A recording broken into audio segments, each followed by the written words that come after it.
নেতাজির শুভ জন্মদিনে তার প্রতি শ্রদ্ধার্ঘ্য নিবেদন করাই আমাদের প্রথম এবং প্রধান কাজ। আজকে আমরা এখানে যারা উপস্থিত হয়েছি, আমাদের থেকে কেউ ছোট আছে, কেউ বড়, সবাইকে আমি এই মঞ্চে দেখে আমার খুব ভালো লাগছে যে তোমরা আজকে একজন মহান হিরোর প্রতি শ্রদ্ধার্ঘ্য নিবেদন করার জন্য দাঁড়িয়েছো। দেখো, আমি কয়েকটা প্র্যাকটিক্যাল কথা বলি এই মানবকে নিয়ে। অনেকের অনেক কথা শুনলাম, খুব ভালো লাগলো। আমাদের মন দু রকমের চিন্তা করে, একটা হচ্ছে প্র্যাকটিক্যাল আর একটা হচ্ছে ইমাজিনটা কল্পনায় হয়। যেরকম আমি মনে করো যখন ট্রেনে চাপি, তখন আমার মনে হয় ট্রেন থেকে আমি যদি একটা বাতাসে ভোল্ট দিয়ে আবার ট্রেনে চলে আসতাম, সত্যিকার আমার এটা মনে হয়। আমি যখন একদিন দোতলার উপর থেকে ভাবছি যদি লাফ দিয়ে আমি নিচেই পড়ে আবার লাফ দিয়ে উপরে চলে এলাম, এটা ইমাজিন। বাস্তবে সম্ভব নয়। কিন্তু আমাদের মনে দুরকম হিরো, যেটা হচ্ছে হিরো হয় ন্যাশনালি, হয় জাতীয় হিরো হয়, আর হচ্ছে ইন্টারন্যাশনালি।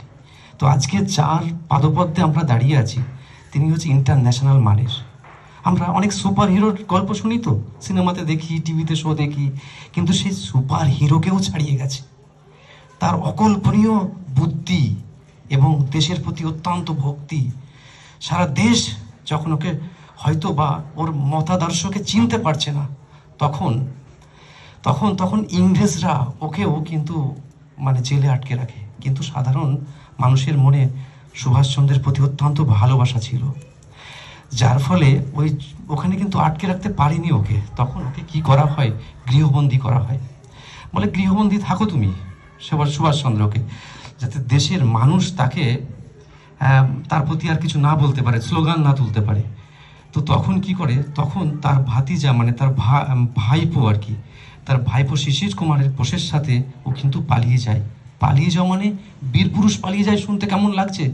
সত্যি পালিয়ে যাওয়া বলতে সেটাকেই বোঝায়, দেশের জন্য কিছু করে দেখানোর জন্য। কেন? তার আগে ফরওয়ার্ড ব্লক তৈরি করেছিল। ফরওয়ার্ড ব্লক অতটা জাতীয় স্তরে ছাপ ফেলতে পারেনি, কারণ লেফটপন্থী ছিল। তখন কংগ্রেস জল করছিল। মহাত্মা গান্ধী, জওহরলাল নেহরু 101 বড় করে হিরো। তখন তাদের মাঝে কোথাও যেন বাঙালি বাবুকে কোন ঠাসার মাত্রায় দেখা হচ্ছিল। সেই সময় কি করবে? সুভাষচন্দ্রের মন কিন্তু এসব অনেক ঊর্ধ্বে। তিনি হচ্ছে বিশ্বের হিরো, কোথায় ন্যাশনাল নয়। তার মনে চিন্তার উদ্রেক হয়, তিনি ছদ্মবেশ ধারণ করার জন্য তৈরি হয়। তিনি গাড়ি চালিয়ে শিশির কুমার বোসের সাথে ধানবাদে চলে যান। তারপরে গোমা থেকে ট্রেন ধরে ছদ্মবেশ 5 বার ছদ্মবেশ পালন করে তিনি, করে বিভিন্নভাবে তিনি চলে যান জার্মানিতে, জাপানে, বিভিন্ন রকমভাবে। তো ঘটনা হচ্ছে সেসবগুলো আমরা অনেকেই জানি, কিন্তু এই যে যাওয়াটা কঠিন ছিল। আমি এই সুপার হিরোর কথা বলছিলাম না, এই সুপার হিরোরা কি হয়, কোথা থেকে উড়ে কোথায় চলে গেল। তখনকার দিন আর আজকের দিনের সঙ্গে বিস্তর ডিফারেন্স। এখন যোগাযোগ ব্যবস্থা, সংবাদ মাধ্যম, কত কিছু সুবিধা রয়েছে এখন। তখন সেই অবস্থায় এক জায়গা থেকে আরেক জায়গায় যাওয়া, সেখানে সংঘবদ্ধ হওয়া, তিনি বুঝেছিলেন যে দেশে থেকে আমার মতন হিরোর তৈরি করতে আরো অনেক দিন স্বাধীনতার টাইম লাগবে। তার থেকে উনি চলে যায়। উনি জানেন মানুষের জীবন সীমিত, তাই ওখানে গিয়ে দেখে দ্বিতীয় বিশ্বযুদ্ধের পরে কারা ব্রিটিশের বিরুদ্ধে আর কারা ব্রিটিশের বিরুদ্ধে নয়। এটা দেখে যারা ব্রিটিশের বিরুদ্ধে ছিল সেই সমস্ত দেশের কাছে তিনি যায়, রাষ্ট্রনায়কের কাছে, সবার কাছে তিনি সুযোগ পেয়েছেন তা নয়। লাস্টলি তিনি কিন্তু আজাদ হিন্দ ফৌজ গঠন করেছেন। এই আজাদ হিন্দ ফৌজ এবং তারপরে তিনি আত্মপ্রকাশ করেন বিভিন্ন রেডিওর মাধ্যম দিয়ে। তারপর ব্রিটিশ গভর্নমেন্ট বুঝতে পারে যে আমাদের দিন শেষের দিকে। তখন একটা বিরাট বড় মহা আন্দোলন শুরু হয়। তখন কিন্তু বারবার বলতে থাকে যে সারা দেশ সুভাষচন্দ্রের প্রতি একটা আবেগপ্লুত হয়ে যায়। তখন ব্যাপারটা কিছু কড়া সত্য বলে না, সেই সত্যগুলো আমাদের বলা উচিত। যেমন সারা দেশ কিন্তু তখন ভালোবাসলো নেতাজিকে, কিছু জাতীয় স্তরের নেতা তাকে কিন্তু হিংসা করতে শুরু করে। এই বাস্তবটাকে আমাদের মেনে নিতে হবে। আর তখন অনেকে হিংসা করতে শুরু করে, তার জন্য অনেক পলিটিক্স তৈরি হয় সেখানে। কিন্তু নেতাজি সবার ঊর্ধ্বে, তিনি শুধু দেশ মাতাকেই ভালোবাসতেন। দেশ মাতার শৃঙ্খল মুক্ত করার জন্য তার জীবনটা সবসময় উৎসর্গিত করে দিয়েছেন। তিনি বিভিন্ন সময় ছদ্মবেশ তার প্রমাণ। জীবনের ঝুঁকি 101 বার তিনি জীবনের ঝুঁকি নিয়েছেন। নেওয়ার পরও দেশকে রক্ষা করার জন্য, দেশের জনগণকে মুক্তির স্বাদ দেওয়ার জন্য তিনি কিন্তু সর্বদাই সচেষ্ট হয়েছিলেন। তার কারণ আমরা যখন সেই বিদেশের বুকে ভেবে দেখো আজকে আমরা বিদেশের বুকে গিয়ে কি করতে পারি, আর সেই ভদ্রলোক, সেই মানুষটি, সেই জেহাদি মানুষটি, তিনি কিন্তু বিদেশে গিয়ে সংগঠিত করে একটা বিরাট বড় ফৌজ, একটা বিরাট বড় সংগঠন তৈরি করে। তিনি অতটা সোজা নয়। তা আজকের দিনে টিভির পর্দায় যাদেরকে আমরা সুপার হিরো বলে ভাবি, আমার মনে হয় তাদের থেকে অনেক উপরে ছিলেন হচ্ছে আমাদের মহান নেতাজি সুভাষচন্দ্র বসু। তাই নয় কি? তোমরা এখানে সবাই এটা মানো কি? কারণ এই যে একজন মহান মানুষ, কতটা সুপার হিরো তিনি হতে পারেন যে বিদেশের বুকে গিয়ে একটা আস্ত একটা সেনাবাহিনী গঠন করা। জাস্ট এটা জোক নয়, কিন্তু এটা একটা বিরাট বড় ব্যাপার। সেই জায়গায় দাঁড়িয়ে আমরা নেতাজিকে, মানে নেতাজি আমাদের মধ্যে জন্মেছিলেন, সে মহাত্মা রূপেই জন্মেছিলেন।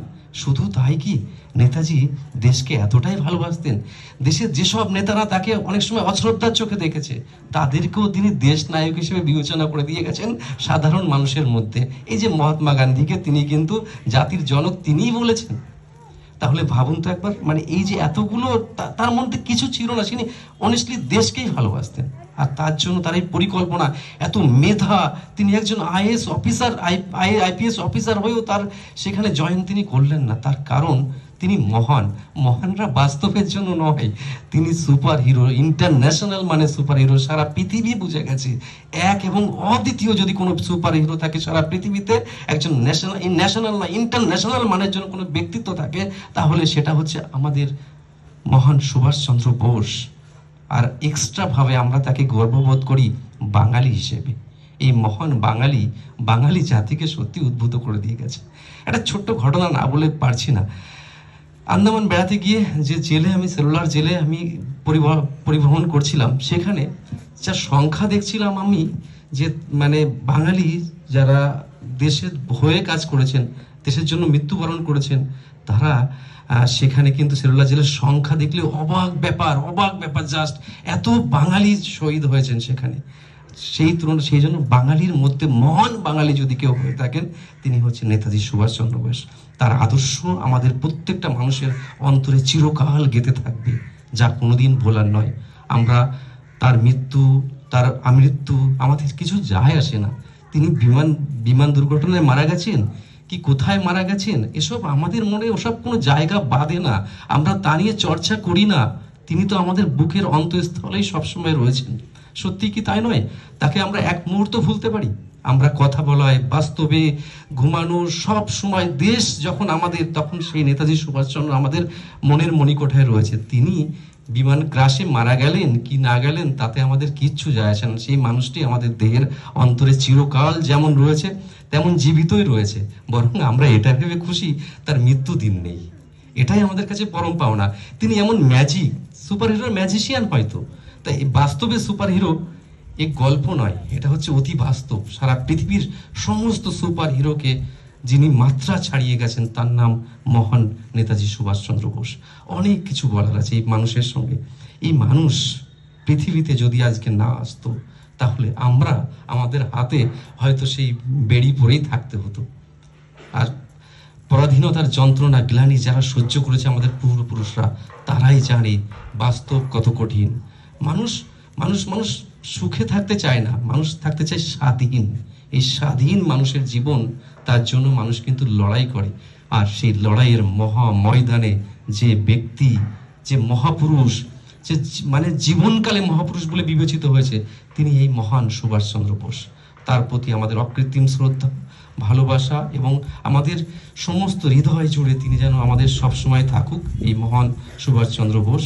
আমরা তাকে যেন প্রতি পদে, প্রতি পলকে, প্রতি মুহূর্তে তার গভীর ছন্দটাকে অনুভূতির মাধ্যম দিয়ে আমাদের ফিউচার, ভবিষ্যতের যে যুবতী যারা রয়েছে, তারাও হৃদয়ে যেন গেঁথে থাকে তাদের সেই বার্তা।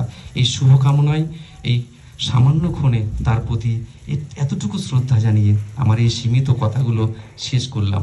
ভালো থেকো সুভাষচন্দ্র বোস। আমরা তোমার সাথে তোমার মৃত্যুকে নয়, তোমার জীবনকে, তোমার জন্মদিন আমরা পৃথিবীতে যতদিন থাকবো ততদিন পালন করব। তোমাকে স্যালুট দেব সেইভাবেই। জয় হিন্দ, জয় হিন্দ। নেতাজি সুভাষচন্দ্র বোস কি, নেতাজি সুভাষচন্দ্র বোস কি, ভারত মাতা কি, ভারত মাতা কি। ওকে।